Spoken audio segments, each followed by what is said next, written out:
하나님의 전신갑주가 필요한 이유가 여기 있습니다. 그것은 악한 날에 쓰러지지 않고 싸움이 끝난 후에도 굳건히 서기 위해서입니다. 이제 여러분은 굳게 서서 진리의 허리띠를 띠고 가슴에 의의 흉배를 붙이십시오. 발에는 평화의 복음을 전할 신을 신으십시오. 손에는 악한 자의 불화살을 막아낼 믿음의 방패를 드십시오. 머리에는 구원의 투구를 쓰고 하나님의 말씀인 성령의 칼을 쥐십시오. 성령 안에서 늘 기도하고 필요한 모든 것을 위해 간구하십시오. 언제나 준비된 마음으로 좌절하지 말고 다른 그리스도인들을 위해서도 기도하십시오. 또한 나를 위해서도 기도해 주십시오. 말씀을 전할 때 두려움 없이 담대하게 복음의 비밀을 말할 수 있도록 나를 위해 기도해 주십시오. 나는 복음을 전하는 자로서 사명을 받았습니다. 이제 나는 감옥에서 이 일을 합니다. 내가 옥중에서도 전해야 될 말씀을 담대하게 전파할 수 있도록 기도해 주십시오. 네, 고맙습니다. 우리 가슴에 손을 얹고 믿음을 고백하고 함께 말씀을 듣겠습니다. 제가 먼저 고백하겠습니다. 하나님은 나를 사랑하십니다. 나는 그 사랑 안에 있습니다. 하나님은 오늘 나에게 말씀하실 것입니다. 그 말씀에 능력이 있습니다. 그 말씀에 생명이 있습니다. 나의 마음을 하나님께 열겠습니다. 나의 생각을 예수님께 집중하겠습니다. 들은 만큼 변합니다. 들은 만큼 행복해집니다. 모든 그리스도인들은 영적 전쟁 가운데 있다라는 것이 성경에서 말씀하고 있는 우리 삶의 실존입니다. 영적 전쟁은 보이지 않는 전쟁이지만 어떤 면에서는 보이는 전쟁보다 더 치열하고 광범위하게 일어나고 있습니다. 우리 개인의 삶에서 일어나는 여러 가지 내면의 낙심함들, 우울함들, 번잡함들, 혼란스러움들, 이런 개인의 삶에서 비롯하여서 가정에 대한 부분들, 민족, 그리고 열방에 이르기까지 눈에 보이는 모든 분열과 절망, 아픔과 슬픔, 죽음 뒤에는 보이지 않는 영적 전쟁이 있기 때문입니다. 성경은 말씀하시기를 이런 영적 전쟁에 있어서 우리의 대적은 혈과 육에 속한 사람들이 아니라 통치자들과 권세들과 어둠의 세상 주관자들과 하늘에 있는 악한 영들이다, 이렇게 분명히 말씀함으로 말미암아 우리 영적 전쟁의 대상은 사람들이 아니라 사탄과 그 졸개들이다, 이걸 가르쳐주고 있습니다. 그래서 이 전쟁에서 승리하기 위해서 우리에게 필요한 것은 땅에 속한 능력이 아니고 하늘에 속한 힘과 능력이 필요한 줄로 생각을 합니다. 우리는 하나님의 용사가 되어야 합니다. 이를 위하여서 에베소서 6장에 나오는 전신갑주에 대한 말씀을 저희가 함께 묵상을 하고 있습니다. 처음 다룬 이야기는 전신갑주의 첫 시작이라 할 수 있는 진리의 허리띠에 대한 이야기를 나누었었습니다. 로마 군사들이 무장한 모습을 보면서 사도 바울이 영적 전쟁에 대한 묵상을 하셨던 것이 분명해 보입니다. 로마 병사들이 무장을 하기 위해서 처음 하는 것은 옷을 입고 난 다음에 그 옷을 몸과 일치되게 하는 허리띠로 딱 무장을 하는 겁니다. 그래서 허리띠를 맨다는 것은 무장의 첫 번째 단계를 의미합니다. 이 허리띠를 매야지 지금 말씀드린 것처럼 옷과 몸이 하나가 되고, 그리고 이제 무장할 수 있는 여러 무기가 제자리를 찾을 수 있는 준비가 되는 겁니다. 진리로 허리띠를 매라 그랬습니다. 진리의 허리띠는 무엇입니까? 예수 그리스도이시지요. 우리 인생에 예수께서 중심이 되실 때에 우리는 하나님의 용사로 무장되어지는 첫걸음을 떼는 것이다. 이것이 처음 나누었던 진리의 허리띠에 대한 묵상이었습니다. 오늘은 저희가 두 번째 영적 무장에 대한 얘기를 하려고 하는데, 이 두 번째는 진리 허리띠 다음에 나오는 의의 흉배에 대한 이야기입니다. 흉배는 무엇을 의미합니까? 흉배는 가슴 흉자 등배입니다.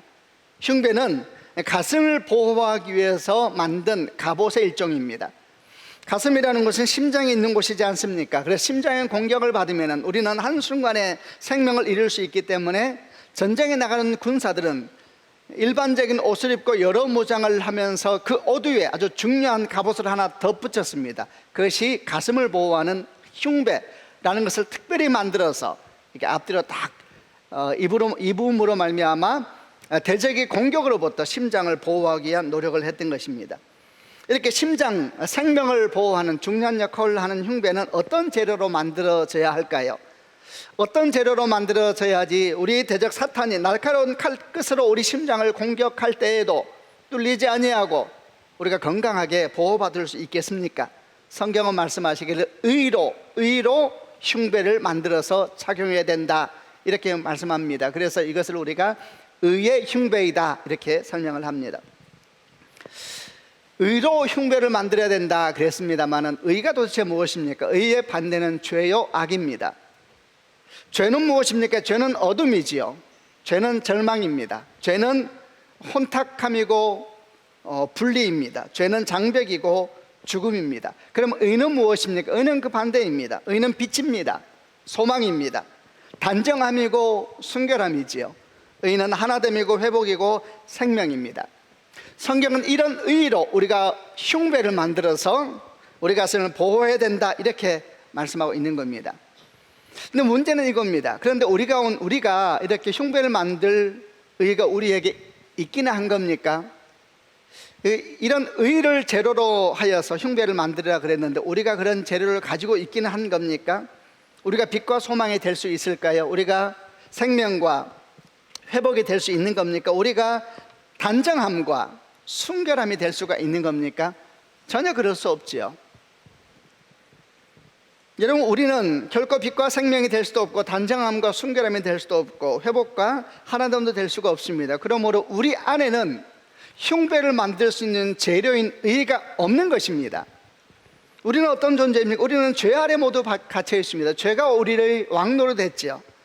우리 생각을 지배하고 우리 삶을 지배하고 우리 가치관을 지배하고 우리 비전을 지배하고, 여러분, 죄가 우리를 다 지배했습니다. 사도 바울은 이 죄에 대해서 뭐라고 설명했습니까? 육신의 정욕과 안목의 정욕과 이생의 자랑이다. 이 육신의 정욕과 안목의 정욕과 이생의 자랑이라고 하는 가치관에서 벗어난 사람이 있을까요? 이 가치관, 이 꿈에서부터 자유로운 사람이 있을까요? 이런 죄성으로부터 자유로운 사람은 아무도 없는 것입니다. 로마서 3장 13절부터 18절은 우리의 죄성에 대해서 이렇게 설명합니다. 목구멍은 열린 무덤이요, 혀로는 속임을 일삼는다. 입술에는 독사의 독이 발려있고 입에는 저주와 악독이 가득하다. 발은 피 흘린 데 빠르게 달려가며 파멸과 고통이 그 길에 있고 평강의 길도 알지 못한다. 그들은 하나님을 두려워하지 않는다. 여러분, 어떻게 생각하세요? 우리에 대한 성경의 증언입니다. 목구멍은 열린 무덤이요, 혀로는 속이는 말을 일삼고 입술에는 독사의 독이 발려있고 입에는 저주와 악독이 가득하다. 발은 피 흘리는 곳으로 빠르게 달려가고 파멸과 고생이 그 길에 있고 평강의 길도 알지 못한다. 그들은 하나님을 두려워하지 않는다. 성경은 우리에 대해서 뭐라고 증언합니까? 우리 인생 자체가, 하나님을 떠난 우리 인생 자체가 죄요 악이다, 이렇게 설명하고 있습니다. 주님도 마가복음 7장에서 비슷한 말씀을 하신 적이 있습니다. 마가복음 7장을 보게 되면 음식 문제에 가지고 바리새인과 논쟁하는 장면이 나와요. 바리새인들이 어떤 음식은 깨끗하다, 어떤 음식은 깨끗하지 않다, 이렇게 말하면서 논쟁을 하니까 주님께서 그들에 대해서 이렇게 말씀하셨습니다. 마가복음 7장 21절부터 23절 말씀을 같이 읽어보겠는데요. 먼저 21절을 여러분 읽겠습니다. 시작.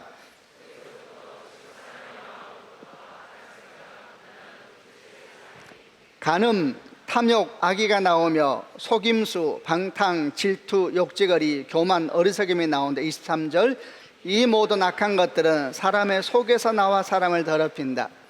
유대인들은 먹는 게 문제라 그렇게 말한 거예요. 밖에서 안으로 들어가는 게 문제이다, 이렇게 논쟁을 하니까 주님께서 아니다, 네 안에서 나오는 것이 문제이다. 온갖 악한 것이 안에 있다, 이렇게 말씀하세요. 도둑질과 살인, 가문, 탐욕, 악의, 속임수, 방탕, 질투, 온갖 더러운 것이 사람의 속에서 나와서 사람을 더럽히는 것이다, 이렇게 주님께서 바리새인들에게 말씀하셨습니다. 여러분, 우리 안에 무엇이 있는 것입니까? 우리 안에는 깊은 악의 구덩이가 있는 겁니다. 이 악의 구덩이에 뭐가 들어있는지를 우리도 잘 몰라요. 때때로 이 구덩이에서 어떨 때는 온갖 거짓과 속임의 영이 고개를 쑥 내밀기도 하고, 또 어떤 때에는 시기하고 질투하는 마음이 짐승처럼 고개를 내밀기도 하고, 또 어떤 때에는 폭력적이고 온갖 음란한 생각이 고개를 내밀고 쑥 올라오기도 하고, 또 어떤 때에는 죽이고 싶은 살의와 상상할 수 없는 온갖 추한 생각들이 이 깊은 구동에서 고개를 내밀고 있는 것입니다. 그러다가 좀 상황이 변해져 마음이 평안해지면은 뭐 조금 안정이 되면 고개를 쑥 안으로 집어넣는 것이죠. 그러면 뭐 마음이 평안해지는 것처럼 보이지만 여러분 그렇지 않습니다. 우리 안에 아주 악의 공장이 있는 것입니다. 우리 안에 악은 날마다 새롭고 또 새롭습니다. 이게 우리입니다. 우리는 의의 흉배를 만들 수 있는 의라는 재료가 없는 것입니다. 그래서 어떻게 돼야 됩니까? 우리 바깥에서 의가 와야 되는 것입니다. 아멘 하시길 바랍니다. 우리 바깥에서 의가 와서 그 의로 말미암아 우리가 흉배를 만들지 않으면은 우리는 우리 영적인 심장을 보호할 수가 없는 것입니다. 이런 기본적인 마음을 가지고 이제 성경에서 말씀하는 의의 흉배에 대한 이야기를 시작해 보겠습니다. 성경에서 말씀한 의는 크게 두 가지로 나누어집니다. 첫 번째 의는 은혜로 주어지는 의이고, 두 번째 의는 이 은혜로 주어진 의로부터 열매 맺혀진 열매로서의 의입니다.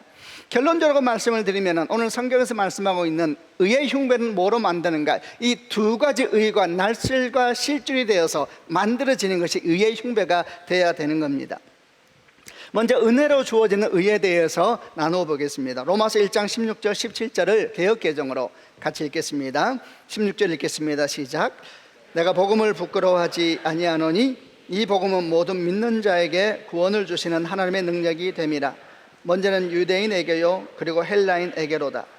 복음에는 하나님의 의가 나타나서 믿음으로 믿음에 이르게 하나니 기록된 바 오직 의인은 믿음으로 말미암아 살리라 함과 같으니라. 내가 복음을 부끄러워하지 아니하는 이러면서 복음에 대한 말씀이 나오다가 17절에서 복음에는 하나님의 의가 나타나서 이렇게 말씀하세요. 복음에는 하나님의 의가 나타나서 하나님의 의라는 단어가 등장을 합니다. 이 하나님의 의가 무엇을 말합니까? 바로 이어서 이야기합니다. 복음에는 하나님의 의가 나타나서 믿음으로 믿음에 이르게 하나니 오직 의인은 믿음으로 말미암아 살리라 함과 같으니라. 이 하나님의 의가 뭐냐 하면 오직 믿음으로 말미암아 주어진 의다 이렇게 말씀하는 것입니다. 이 오직 믿음으로 말미암아 주어진 의, 이것이 은혜로 우리에게 주어진 의입니다. 이 말씀이 얼마나 많은 사람의 인생을 통째로 바꾸었는지 모릅니다. 그리고 그렇게 인생이 변한 대표적인 사람 가운데 한 사람이 종교교육을 시작하였던 마르틴 루터였습니다. 마르틴 루터는 신부님이고 수도사시죠. 그는 신학 박사였습니다. 그는 캐톨릭의 교리 안에서 뭘 배웠는가? 자기 의로 구원받는, 행위로 구원받는 교리에 대해서 배웠습니다. 그는 오늘 말씀에 이야기하는 오직 믿음으로 말미암아 외부에서 우리에게 주어진 의, 이 의를 깨닫기 전까지는 자기 의로, 자기 행위로 구원받기 위해서 온 힘을 다하며 살았습니다. 그가 로마에 갈 일이 있었습니다. 로마에 가게 되면은 예수께서 십자가를 지시기 전에 본디오 빌라도에게 재판을 받기 위해서 올라가셨던 계단이라는 것이 있습니다. 이 계단이 콘스탄틴 황제의 어머니 헬레나가 예루살렘에서 로마로 옮겨 놓았다고 말해지는 성스러운 계단입니다. 그래서 계단을 가보면 이 계단을 중심으로 해서 기념 성당이 세워져 있는데, 마르틴 루터가 로마에 갔을 때에 이 거룩한 계단을 보게 된 거죠. 그는 이 계단을 수없이 오르내리면서 하나님 앞에 기도했습니다. 자기 죄를 용서받기 위해서. 그냥 오르내린 것이 아니라 무릎으로 수없이 오르내리면서 자신을 학대하고 채찍질하면서 어떻게 하든지 의롭게 되어 구원을 받기 위해서 그렇게 애를 쓴 겁니다. 그러나 아무리 애를 써도 루터의 마음에는 평화가 없는 것입니다. 아무리 노력하면 노력할수록 더 큰 절망감에 그의 마음을 누를 뿐이었고, 십자가 계단을 무릎으로 오르내리니까 그게 너무 많이 하다 보니까 무릎이 깨어지고 피가 나면서 하나님 제 죄를 용서하여 주옵소서, 내 죄를 용서하여 주옵소서, 이렇게 죄 용서의 기도를 눈물로 하더라도 다시 일어나서 제자리로 돌아오게 되면, 삶의 자리로 돌아오게 되면은 여전히 마음에서부터 일어나는 악한 생각들과 악한 마음들을 없앨 수가 없는 것입니다. 루터의 마음은 감당할 수가 없었습니다. 그는 기쁨이 없었습니다. 누구보다도 어쩌면 종교적인 사람이었고, 누구보다도 정직하게 살려고 애쓰는 사람이었고, 누구보다도 죄에 대해서 민감한 사람이었습니다. 그러나 그에게는 기쁨이 없었습니다. 소망도 느껴지지 않았습니다. 이 절망 속에서 어느 날, 오늘 우리가 읽었던 로마서 1장 16절 17절 말씀을 보다가 오직 믿음으로 말미암아 외부에서 은혜로 주어지는 의에 대한 말씀을 깨닫게 된 것입니다. 루터는 이때의 마음을 어떻게 기록했냐면 하늘 문이 열리는 것 같았다 이렇게 이야기를 합니다. 그는 말할 수 없이 기뻤습니다. 사람이 의롭게 되는 것은 자기 행위로서가 아니라 믿음으로 말미암아 은혜로 내게 주어지는 것이다 라는 의를 깨닫고 난 뒤에, 바깥에서 온 의를 깨닫고 난 뒤에 그는 하늘이 열리는 것 같은 은총과 은혜를 경험하게 된 겁니다. 그리고 세상에 나와서 보니 여전히 세상은 가톨릭의 교리에 사로잡혀서 행위구원을 말하면서 면죄부를 팔고 있었습니다. 그는 견딜 수가 없었습니다. 면죄부가 구원 주는 것이 아니고 사람의 행위가 구원 주는 것이 아님을 알기 때문에 견딜 수가 없어서 95교제의 반박문을 성당 문 입구에다 붙이지 않을 수가 없었던 겁니다. 그의 외침은 하나였습니다. 행위가 아니라는 겁니다. 자기 의로 구원받을 사람은 없다는 겁니다. 오직 십자가에 달리신 예수를 믿는 믿음, 그 믿음으로 의롭게 된 사람만이 우리를 구원에 이르게 한다는, 그 의로움만이 우리를 구원에 이르게 한다는 외침이었습니다. 솔라피데, 오직 믿음으로. 여러분, 이 외침이 천년 중세의 암흑을 열어젖히고 새 아침이 돋아오게 하는 종교교육의 시작을 연 것입니다. 우리에게 필요한 것은 우리 안에서 일어난 의가 아닙니다. 바깥에서 은혜로 주어진 의라는 것을 믿음으로 받는 축복이 있기를 바랍니다. 로마서 3장 21절 22절 말씀에 사도 바울은 다시 이 의에 대해서 이렇게 기록을 합니다. 로마 3장 21절 22절을 같이 읽어보겠습니다. 시작. 이제는 율법 외에 하나님의 한 의가 나타났으니 율법과 선지자들에게 증거를 받은 것이라. 곧 예수 그리스도를 믿음으로 말미암아 모든 믿는 자에게 미치는 하나님의 의니 차별이 없느니라. 율법 외에 하나님의 한 의가 나타났으니 율법과 선지자들에게 증거를 받은 것이라. 율법과 선지자에게 증거를 받았다는 이야기는 사실 구약도 그것을 끊임없이 말하고 있다는 이야기입니다. 율법이 우리에게 가르쳐주는 것은 우리가 율법을 행할 수 있다는 것이 아니라 행할 수 없다라는 절망을 가르쳐주는 말미암아 외부에서 은혜가 와야 된다는 걸 가르쳐주지 않습니까? 그것을 의미하는 겁니다. 곧 예수 그리스도를 믿음으로 말미암아 모든 믿는 자에게 미치는 하나님의 은혜 차별이 없느니라. 아멘. 이 의는 행위로 말미암아 우리에게 주어지는 의가 아닙니다. 우리 삶이 완벽하고 문제가 없어서 하나님께서 우리를 의롭다 이렇게 칭하시는 것이 아니라는 것입니다. 오직 예수를 믿음으로 말미암아 우리에게 은혜로 주어지는 의인 것입니다. 아멘이죠. 오직 예수를 믿음으로 말미암아 은혜로 우리가 의인이라 칭함을 받은 것입니다. 우리는 여기에서 왜 의의 흉배가 진리의 허리띠 바로 뒤에서 나오게 됐는지 이유를 알게 됩니다. 여러분, 진리의 허리띠가 뭡니까? 예수님으로 인생의 중심을 삼는 것이 진리의 허리띠를 딱 띄는 것이었죠. 예수님을 바르게 믿고 삶의 주권자로 삼는 것, 그게 진리의 허리띠를 딱 띄는 것이었습니다. 예수님을 바르게 믿는 것이 무엇이었습니까? 그분은 하나님이시면서 사람이시다. 그분은 우리 죄를 위해 십자가에서 죽으셨고 3일 만에 부활하셨다. 그분은 하늘에 오르셨고 마지막 날 다시 오실 것이다. 바로 이분이 나의 주님이시고 나의 구원자이시다. 이걸 딱 믿는 것이 복음이요, 이걸 딱 믿는 것이 진리의 허리띠를 매는 것입니다. 아멘이죠. 근데 만약에 누군가가 예수님을 믿는다고 말을 하면서도 자기가 무엇을 믿는지를 제대로 모르고 있으면서 믿는다고 말하는 것은 무엇을 의미하는 걸까요? 이 사람은 어떤 사람과 같은 겁니까? 이 사람은 스스로가 진리의 허리띠를 맨다고 맺지만은 그 허리띠가 구멍이 숭숭 난 겁니다. 구멍이 숭숭 난 허리띠를 메고 있기 때문에 그런 허리띠는 영적 전쟁을 치르는 중에 결정적인 때에 뚝 끊어져 버리는 것입니다. 예수로 말미암아 위기가 오고 믿음으로 말미암아 손해를 보고 희생하게 되면은 이 허리띠는 구멍이 숭숭 나 있고 자기가 무엇을 믿는지도 모르기 때문에 결정적인 때에는 쑥뚝 끊어져 버리는 것이죠. 그래서 진리의 허리띠는 예수님을 바르게 하고 바르게 믿는 것이 대단히 중요한 것입니다. 근데 보십시오, 이 진리의 허리띠이신 예수님을 바르게 알고 바르게 믿는 것이 진리의 허리띠를 매는 것인데, 그때의 동시에 하늘 법정에서는 중요한 사건이 하나 더 생기는 것입니다. 우리가 예수님을 바르게 믿고 나의 주님으로 고백하는 순간, 진리 허리띠를 딱 매는 순간 동시에 하늘 법정에서는 엄청난 선포가 내리는 것입니다. 그 선포가 뭡니까? 이제 너는 의인이다, 이렇게 딱 선포가 내리는 것입니다. 아멘. 이제 너는 하나님의 자녀이다. 너는 더 이상 죄 아래 있지 아니하다. 너는 거룩한 하나님의 자녀이다. 이 재판관이 판결을 내리듯이 선고하듯이 땅땅땅 내리면서 법적인 선언을 하는 것이 선언. 고린도서 5장 17절 그런지 누구든지 그리스도 안에 있으면 새로운 피조물이라 이전 것 지나가서 보라 새 것이 되었도다. 여러분 십자가 예수님을 믿습니까? 그럼 여러분 당신은 의인인 것입니다. 아멘. 그렇게 여겨지는 것입니다. 그걸 칭의라고 합니다. 칭의. 칭자가 일컬을 칭, 의가 오를 리, 의인으로 일컬어지는 법적인 용어입니다. 간주한다, 법적인 용어입니다. 너는 내 아들이다. 오늘 내가 너를 낳았도다. 탕탕탕. 여호와께서 명령하시기를 시편 2편 7절 이하에 나옵니다. 여호와께서 명령하시기를 이랬어요. 명령은 여호와께서 선언하시고 선고하시는 것입니다. 너는 내 아들이다. 아멘. 내게 구하라. 내가 열방을 유업으로 주린 네 소유가 땅끝까지 이르게 될 것이다. 아멘. 이걸 딱 믿음으로 받아들이는 것, 외부에서 주어진 의를 믿음으로 딱 받아들이는 것, 여러분 그게 의의 흉배를 내는 것입니다. 아멘이죠. 이걸 그대로 딱 믿는 순간 우리는 진리의 허리띠를 딱 찰 뿐만 아니라 하늘의 선고가 내려지는 것입니다. 너는 내 아들이다. 오늘날 내가 너를 낳았도다. 그렇게 말씀하는 겁니다. 내게 구하라. 내가 열방을 유업으로 주리니 네 소유가 땅끝까지 이르게 될 것이다. 너가 철장으로 그들을 깨뜨리며 질그릇같이 부수리라. 너는 용사가 될 것이다. 아멘.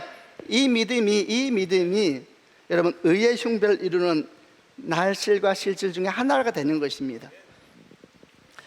이런 얘기를 할 때 혹시 어떤 분들은 야 참 쉽네, 약간은 냉소적으로 그렇게 생각하는 분이 있을지 모르겠습니다. 여러분 맞습니다. 어렵게 되는 것은 대단히 쉽습니다. 그러나 이 말에 대해서 오해하지 말아야 됩니다. 가치가 없어서 쉬운 것이 아닙니다. 너무나 가치가 있어서, 너무나 고상해서 우리가 어떤 대가를 치루어도 결코 살 수 없는 것이기에 하나님께서 당신의 아들 예수를 대가로 치르시고 여러분 우리에게 주신 것이 칭의라고 하는 하나님의 복음인 것을 받으셔야 되는 것입니다. 이 의를 받아들여야 됩니다. 그것이 주의 십자가의 피를 헛되지 않게 하는 것이고 그분의 아름다우심을 우리의 노래로 우리 인생의 소망으로 삼게 되는 것입니다. 오직 그 사람만이 의의 흉배로 딱 자기 영혼을 보호하고 심장을 보호하고 뜨거운 열정을 보호하는 인생의 길로 들어서는 겁니다. 그러나 초대교회도 그러하였고 지금도 그러하지만은 자기 의로 흉배를 만들려고 하는 사람들이 여전히 존재합니다. 어쩌면 그들은 세상의 눈으로 볼 때 대단할지 모릅니다. 사람들이 말하는 의인이요 선인이요 이렇게 말하는 사람들이 그 중에 아마도 포함될 것입니다. 성경에 나오는 바리새인들이 바로 그런 사람들이었습니다. 여러분 바리새인들은 나쁜 사람들이 아닙니다. 그들은 일주일에 2번 금식하였고 불쌍한 사람들을 위하여 수입의 11조를 바친 아주 종교적인 사람이었습니다. 문제는 이런 그들이 이런 자기의 행위, 자기 의로 흉배를 삼으려고 한 것이 문제였던 것입니다. 그래서 어떻게 되었습니까? 다른 사람을 판단하고 정죄했습니다. 그 모습을 잘 보여주는 사람이 예수님을 만나기 전에 사도 바울, 만나기 전에 청년 사울이었습니다. 그는 대단한 사람이었습니다. 그의 지성은 최고의 지성을 가지고 있었고 그의 종교성 또한 누가 그를 이길 수 있겠습니까? 그는 의로운 사람이었습니다. 그는 율법을 누구보다 잘 지켰습니다. 그는 정말 성경에서 말하는 모든 율법을 잘 지키기 위해서 참으로 애썼던, 세상적으로 볼 때 의인 중에 의인이요 선인 중에 선인이었습니다. 그리고 그는 자기 그런 의와 수고로 자기 인생을 만들어가고 있었습니다. 자기 의로 의의 흉배를 만들어가고 있었던 겁니다. 그것으로 자기 인생을 보호하고 자기 인생을 지키려고 했던 겁니다. 그래서 어떻게 되었습니까? 살인자가 됐습니다. 자기처럼 하나님 제대로 안 믿고 자기처럼 의롭게 살지 않는 사람은 사람으로 안 본 겁니다. 살 자격이 없다고 죽이겠다고 뛰쳐나가는 인생이 된 겁니다. 그는 누구보다 무섭고 두려운 사람이 됐습니다. 그때 청년 사울은 무서운 칼을 든 재판관과 같았고 그는 하나님처럼 행동했습니다. 이것이 자기 의로 흉배를 삼는 사람들의 모습인 것입니다. 자기 의를 자랑하고 자기 의를 의지하는 사람은 반드시 이 길로 빠지게 되는 것입니다. 그러나 이런 청년 사울이 예수 그리스도를 만나고 난 다음에 전혀 다른 의를 만나게 됩니다. 전혀 다른 의를 만나게 되죠. 자기 의가 아니라 은혜로 밖에서 주어진 의를 딱 만나는 순간 그의 인생은 엄청난 변화를 겪게 됩니다. 그는 어떻게 됐습니까? 그는 죽이는 인생에서 살리는 인생으로 바뀌었습니다. 그는 판단하고 손가락질하고 정죄하던 인생에서 축복하고 회복시키며 함께 우는 인생이 됐습니다. 마침내 그는 자기 삶까지도 그가 그렇게 손가락질했던 사람들을 위하여서 기꺼이 내어주기 원하는 그런 인생이 되었습니다. 여러분, 자기 의로 구원받을 사람은 아무도 없는 것입니다. 자기 의로 기쁨과 행복을 누릴 사람도 아무도 없는 것입니다. 자기 의로 인생의 흉배를 만들 수 있는 사람도 아무도 없는 것입니다. 결국 그 사람은 자기 의로 자기 심장을 찌르게 될 것이고 자기 영혼을 상하게 할 것입니다. 우리는 다시 기억합니다. 우리 안에는 우리 영적 심장을 보호할 수 있는 의의 흉배가 없습니다. 그 재료가 없습니다. 바깥에서 와야 합니다. 그것이 바로 은혜로 주어진 의입니다. 이 의가 우리 가운데, 여러분 가운데 견고하게 임하는 축복이기를 주님의 이름으로 축원합니다. 이거 첫 번째 의라면 여기서 끝나면 안 됩니다. 또 하나의 의가 있습니다. 그것은 두 번째 의입니다. 이 두 번째 의는 어떤 의인가? 두 번째 의는 첫 번째 은혜로 주어졌던 의의 열매로서 맺히는 의입니다. 이를 이해하기 위해서 말씀을 하나 보려고 합니다. 베드로전서 1장 15절 16절 말씀을 같이 한번 읽어보겠습니다. 시작. 오직 너희를 부르신 거룩한 이처럼 너희도 모든 행실에 거룩한 자가 되라. 기록되었으되 내가 거룩하니 너희도 거룩할지어다 하셨느니라. 오직 너희를 부르신 거룩한 이처럼 너희도 모든 행실에 거룩한 자가 되라. 기록되었으되 내가 거룩하니 너희도 거룩할지어다 하셨느니라. 이 베드로 사도가 쓴 글입니다. 내가 거룩하니 너희도 거룩할지어다. 이 말씀은 구약의 레위기를 대표하는 말씀입니다. 레위기 주제 말씀이 뭐냐? 그럼 이거 다 얘기합니다. 해야 됩니다. 내가 거룩하니 너희도 거룩할지니라. 근데 이 구약의 레위기 말씀을 사도 베드로가 인용하여서 신약에 쓰고 있는 것입니다. 그대로. 그러나 여러분, 이 말씀이 신구약에 공이 나오지만 두 말씀은 완전히 결정적으로 다른 말씀입니다. 레위기에 나오는 내가 거룩하니 너도 거룩할지어다 라는 말씀은 하나님의 거룩한 것처럼 우리의 모든 행위에 있어서 거룩해야 된다, 자기 의로 자기 행위로 거룩해야 된다는 구약의 이야기를 하는 것입니다. 우리가 알다시피 그렇게 거룩할 수 있는 사람은 아무도 없다 그랬습니다. 이것이 구약의 메시지입니다. 그러면 베드로서에서 이야기하고 있는 사도 베드로가 말씀하고 있는 내가 거룩하니 너희도 거룩할지어다라는 말씀은 뭔가? 이것은 자기 힘과 능력으로 거룩하게 살아야 된다는 말씀이 전혀 아니고, 이 말씀을 의미하는 것은 우리 안에 이미 주어진 거룩이 있다는 겁니다. 이 이미 주어진 거룩이 조금 전까지 우리가 말했던 외부에서 우리에게 주어진 의입니다. 이 의가 거룩입니다. 우리 가운데 이미 주어진 거룩이 있다. 우리 가운데 이미 주어진 의가 있다. 그 거룩과 의는 어디서 왔습니까? 십자가 피로 말미암아 주어진 것입니다. 아멘이죠. 우리에게 이미 주어진 거룩이 있다. 이걸 믿어야 돼요. 그 거룩으로부터 거룩이 시작돼야 된다는 의미를 말하는 겁니다. 그게 내가 거룩하니 너희도 거룩할지어다. 주님이 주신 거룩으로부터 거룩의 새로운 역사가 시작되는 겁니다. 이게 뭡니까? 첫 번째 의로부터 열매 맺어진 두 번째 의, 두 번째 거룩을 이야기하는 겁니다. 여러분, 하나님께서 우리 안에 의의 씨앗을 심으셨습니다. 아멘이죠. 거룩의 씨앗을 심으셨습니다. 한 말씀을 더 찾아보겠습니다. 마태복음 5장 14절 16절까지 같이 읽겠습니다. 제가 먼저 14절 읽겠습니다. 너희는 세상의 빛이다. 산 위에 있는 도시는 숨겨질 수 없다. 15절 등불을 돛박 안에 두지 않고 등잔대 위에 놓는다. 그래야 등불이 그 집에 있는 모든 사람에게 빛을 비추게 될 것이다. 이와 같이 너희 빛을 사람들에게 비춰라. 그래서 사람들이 너희의 선한 행실을 보고 하늘에 계신 너희 아버지께 영광을 돌리게 하여라. 너희는 세상의 빛이다 이렇게 말씀하세요. 그 뒤에 또 이어서 너희 빛을 사람에게 비춰라 이렇게 말씀도 하세요. 너희는 세상의 빛이다. 너희 빛을 세상 사람에게 비춰라. 여러분, 원래 우리는 빛이 아닙니다. 원래 우리는 어둠입니다. 에베소 5장 8절 말씀에 너희가 전에는 어둠이더니 이제는 주 안에서 빛이라. 빛의 자녀들처럼 행하라 그랬습니다. 너희가 전에는 어둠이더니, 예수를 만나기 전에 너는 어둠이었다는 얘기입니다. 그러나 이제 주 안에서 예수를 만나서 너희가 빛이 되었으니 빛의 자녀처럼 행하라 이렇게 말씀하는 겁니다. 원래 우리는 어둠이었는데 참된 빛 되시는 예수를 영접하는 순간 우리 안에 빛이 찾아와서 우리가 빛의 자녀가 된 것입니다. 아멘이죠. 우리는 빛의 자녀가 된 것입니다. 이것은 믿음으로 아멘입니다. 우리 안에 빛 되신 예수가 온 겁니다. 그래서 우리가 빛의 자녀가 된 겁니다. 이 빛의 자녀가 된 우리들에게 마태복음 5장 말씀이 선포되는 것입니다. 그런 우리에게 주님 말씀하시길 너희는 세상의 빛이다 덧붙이십니다. 그러므로 가서 세상에 그 빛을 비추어라 이럽니다. 여러분, 전기 콘센트에서 뽑혀 있는 전구는 빛을 발하지 못하지만 딱 플러그인 되는 순간, 전기가 딱 비추는 순간 빛이 온 어둠을 밝히는 것은 아주 자연스러운 일인 것입니다.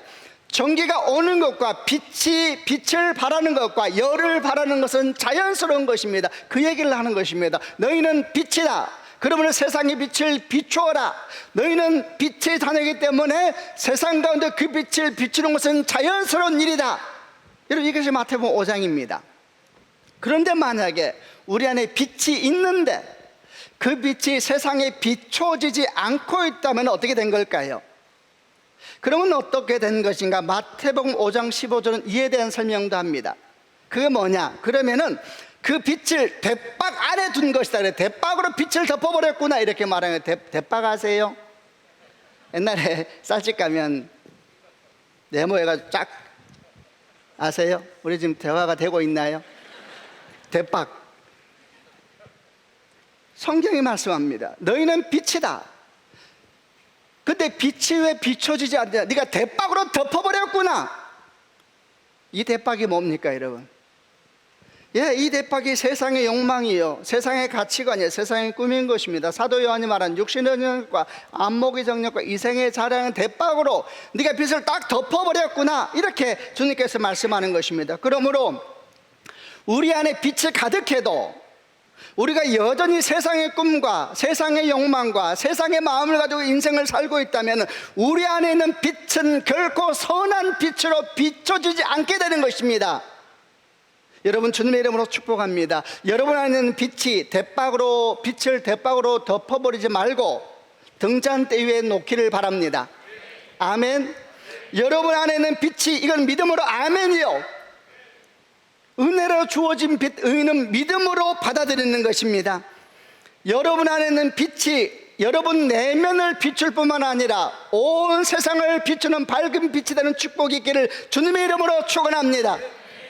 이같이 너희 빛을 사람 앞에 비치게 하여 이랬습니다. 그들로 너희 착한 행실을 보고 하늘에 계신 너희 아버지께 영광을 돌리게 하라. 여러분, 이것이 두 번째 의입니다. 두 번째 의입니다. 첫 번째 의의 열매로 맺혀진 두 번째 의, 이것은 구체적으로 무엇입니까? 에베소 5장 9절에서는 이 두 번째 의를 설명할 때 빛의 열매는 모든 착함과 의로움과 진실함에 있느니라, 이렇게 말씀했고요. 마태복음 5장 16절에서는 착한 행실이다, 이렇게 말씀했습니다. 여러분, 착함과 의로움과 진실함이 빛의 열매이다. 착한 행실, 이것이 빛의 열매이다. 여러분, 다시 축복합니다. 여러분과 저의 삶에, 여러분과 저의 언어에, 여러분과 저의 지갑에, 여러분과 저의 시간에, 여러분과 저의 가정 가운데 이런 의의 열매가 가득 맺히는 인생이 축복이 있기를 주님의 이름으로 축원합니다. 아멘. 여러분, 이런 의회가 가득 맺히는 사람은 뭘 하고 있는 것입니까? 예, 심장을 보호하는 의의 흉부를 딱 준비하여서 지금 착용하고 있는 사람인 것입니다. 날줄과 실줄이라 그랬죠. 첫 번째 은혜로 주어진 의와 그 의로부터 맺혀진 열매로서 의가 서로 만나서 결코 우리의 대전 사탄이 그 날카로운 칼로 우리 영혼을 찔러서 우리를 무력하게 만들고 능력을 잃게 만들고 빛을 잃게 만들고, 여러분, 피가 쏟아지면 무력해지는 것입니다.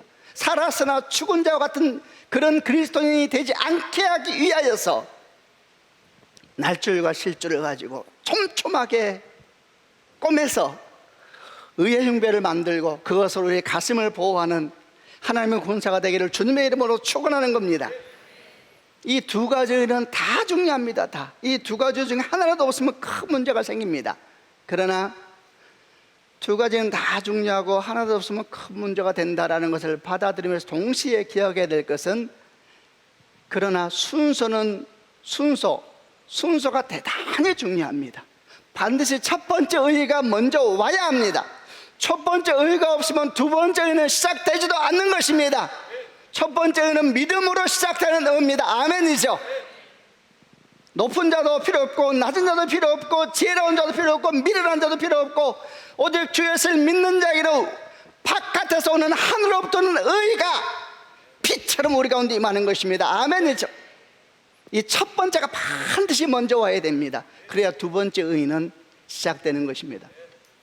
그런데 만약에 첫 번째 의는 있는데 두 번째 의가 없으면 어떻게 될까요? 아까 말했죠. 대박으로 빛을 덮어버리는 사람과 같은 것인데, 그럼 여러분 어떻게 되는 것입니까?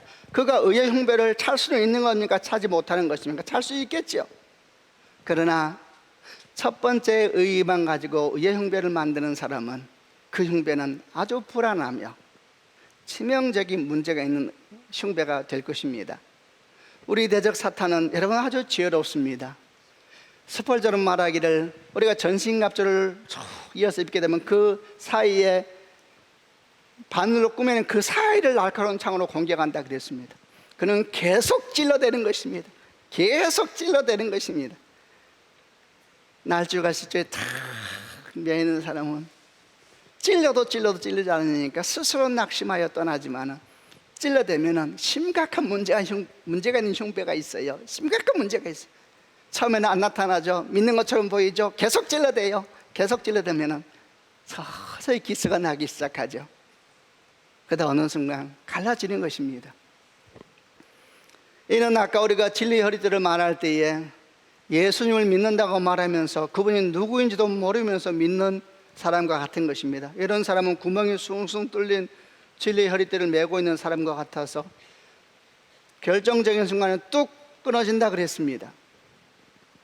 마찬가지로 우리는 두 가지를 가지고 다 연결해서 의의 흉배를 잡시다. 그래서 다 용사가 되고, 우리가 다 연약해서 주 앞에 눈물로 기도하면 주 도와달라고, 내가 할 수 있는 것이 아니라 내 안에 있는 하나님의 의가 마음껏 일할 수 있도록, 내가 뭘 하는 것이 아니라 주께서 하실 때 방해만 안 하면 됩니다. 항상 기억할 것은 우리가 할 수 있는 것이 없습니다. 우리가 나서서 주의 뜻 꺾겠다고 방해만 하지 않으면 하나님의 생명은 살아있기 때문에 우리 안에 들어온 의인은 거룩한 열매를 다 맺게 될 줄로 믿습니다. 우리가 나서서 방해만 안 하면 돼. 방해만 안 하면 돼. 그냥 방해하면 안 돼요. 마음에 감동을 주실 때에 방해만 하면 돼요. 하나님께서 어떤 감동을 주실 때 그러면 하면 돼요. 그렇게 요새 내가 감정이 연약해서 별 생각을 다 하는 거예요. 방해하는 거죠. 우리가 입어야 될 전신갑주 의의 흉배는 은혜로 주어진 의만이 아니라 열매를 맺은 의와 함께 이루어진 흉배. 그래서 사도 바울은 이 흉배를 뭐라고 표현하기도 했냐면 데살로니가전서 5장 8절을 보게 되면 이런 말씀이 나와요. 우리는 낮에 속하였으니 정신을 차리고 믿음과 사랑의 호심경을 붙이고, 호심경이 마음을 보호하는 의의 흉배와 같은 것입니다. 근데 여기는 의의 흉배라는 말 대신에 믿음과 사랑의 흉배라 그랬어요. 믿음과 사랑의 흉배를 붙여라. 둘 다. 믿음은 주어진 의요, 사랑은 나누는 의지요. 믿음과 사랑의 흉배를 탁 붙이고 구원의 소망의 투구를 쓰자. 정신을 차리고 이랬습니다. 축복합니다. 진리의 허리띠를 굳게 메고 의의 흉배로 우리의 심장을 굳게 보호해야 해서 전쟁의 날에 모든 악으로도 보호하고 굳게 서는 하나님의 용사가 되는 축복이 있기를 바랍니다. 세상은 정직하면 손해본다 그럽니다. 아니, 정직하면 망한다 그러죠. 그러나 하나님은 정직하라 말씀하십니다. 그리고 덧붙이십니다. 바로 그 정직이 결정적인 때에 네 심장을 보호하리라. 세상은 적당히 타협하라 그럽니다. 그것이 지혜요 처세술이라고 말합니다. 주님 말씀합니다. 신실하라. 그리고 덧붙이십니다. 그 신실함이 전쟁의 날 결정적인 때에 네 심장을 보호하리라. 중국의 한인교회에 목회자로 가게 되었던 한 목사님 얘기가 생각이 났습니다. 원래 있었던 목사님 후임으로 가게 되었습니다. 중국을 갔는데, 중국이 아주 조심스러운 곳인데 간지 얼마 안 되니까 중국 공안이 공안국으로 부르더래요. 그래서 이제 통역하는 조선족 형제를 데리고 공안국을 들어갔답니다. 그래서 공안이 이제 목사님에게 묻더랍니다. 목사님 걸 밝히지 않고 들어간 상태였어요. 왜 중국에 들어왔는지와 뭘 할 것입니까? 이렇게 물으니까 이제 목사님이 말했죠. 저는 목사이며 복음을 전하고 예배하기 위해서 왔습니다. 이렇게 이제 통역해 달라 그러니까 이 조선족 형제가 깜짝 놀라면 그렇게 말하면 안 된다는 거예요. 목사란 말을 하면 안 되고 예배 들어왔다고 말하면 안 되고 다른 말을 해야 된다 그러니까 이제 목사님이 그랬더니 무슨 말이냐, 곧 밝혀질 거고 곧 내가 예배하면 다 알게 될 것인데 내가 뭐에 거짓말을 해야 되느냐. 그런 조선 형제가 우선은 거짓말을 하고 이 관계석에 처음 상황이 풀어지면 그때 조용히 하나씩 하나씩 밝혀야 되는 것이, 처음부터 그렇게 말하면 큰일 난다 이렇게 말을 해서 목사님이 아니다 그냥 이야기해라. 조선족 형제가 그러면 안 된다고. 목사님이 중국을 몰라서 지금 막 둘이 앞에 이제 공안에 그냥 앉아있고 중국 사람이니까 뭐 못 알아들었겠죠. 목사님 나중에 할 때 그냥 내가 하라는 대로 해라. 나는 목사이고 예배 드리러 왔다고 얘기를 해라. 그러니까 이 중국 조선족 청년이 그러면 모든 책임을 목사님 지시라고, 하라는 대로 하겠다고. 그래서 통역을 했겠죠. 목사이고 예배하러 왔다. 그러더니 공안에 듣더니 그럼 다 적더래요. 가시라고. 나오면서 아이고 다행이다 하고 나왔겠죠. 몇 개월 뒤에 기절할 뻔했대요. 어느 날 주일날 이 공안이 교회 와서 목사님 사무실 물려고 쑥 들어오면서 하는 말이 안녕하세요 목사님. 한국말을 너무 잘하는 사람이었더니 그래서 붙여놨던 거예요. 한국 사람들 감시하라고. 근데 그 앞에서 둘이 그렇게 싸우더라는 거예요. 안 된다고. 왜 그렇게 하는 정식 보고 있는 것이죠. 이 공안이 그러더래요. 목사님 뭐 어려운 거 있으면 얘기하시라고. 목사님은 정직한 분이니 제가 도울 수 있으면 도와주겠다. 하나님께서 우리에게 신실하라 하십니다. 사람들은 그러면 망한다 그러죠. 주님 말씀하십니다. 결정장이 때 네 심장을 보호하리라. 네가 그 때문에 살게 될 것이다. 여러분, 우리 심장을 보호하는 흉배를 든든하게 만드십시다. 전쟁의 날 결정적인 순간에 그 의의 흉배가 우리 생명을 지키고 우리의 마음을 지키고 우리 열정을 지키고 우리 피를 지켜낼 겁니다. 그런 축복이 있기를 주님의 이름으로 축원합니다. 아멘. 기도하십시다. 한번 가슴에 손을 얹어 보시길 바랍니다. 성도 여러분, 아마 여러분 중에 대부분은 외부로부터 주어지는 의, 하늘로부터 주어지는 의에 대해 잘 알고 계실 것입니다. 어쩌면 너무나 잘 알기 때문에 그 중요성에 대해서 우리가 때때로 놓치고 있는 것은 아닌지 한번 생각해 보길 바랍니다. 여러분, 자기 의로 사는 사람은 그 의로 심장이 찔리게 될 겁니다. 하나님의 의로 살기를 결정해야 됩니다.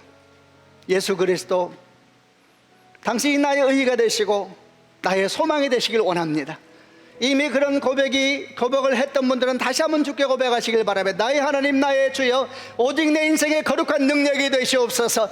내가 나의 의를 의지하지 않아 오직 주의 의를 바라보면서 하나님의 의, 오직 믿음으로 말미암아 우리에게 주어진 은혜의 의를 바라보면서 오늘로 살아갑니다. 이 능력을 나로 경험하게 하여 주옵소서. 지치고 힘들 때마다 내가 하나님의 사람이요 주께서 하늘을 멈춰 나는 의인이다 선포해서 믿고 오늘을 살게 하여 주옵소서. 우리 같이 한번 고백하며 하나님께 기도하겠습니다.